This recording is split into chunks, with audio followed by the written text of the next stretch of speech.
తీగల కృష్ణారెడ్డి గారు హైదరాబాద్ టీఆర్ఎస్ నాయకుడు, మొదట్లో టీడీపీ నాయకుడు, 2009లో ఎమ్మెల్యేగా నిలబడి ఓడిపోయాడు. మళ్ళీ ఇప్పుడు 2014లో కూడా టీడీపీ తరఫున ఎమ్మెల్యేగా గెలిచాడు. ఆ తర్వాత టీఆర్ఎస్లో చేరడం జరిగింది.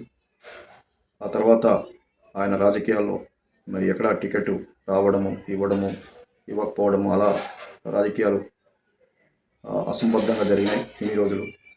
ఇప్పుడు మాత్రం ఏపీ సీఎం చంద్రబాబు నాయుడు గారితో భేటీ అయినాడు ఎన్టీఆర్ భవన్లో.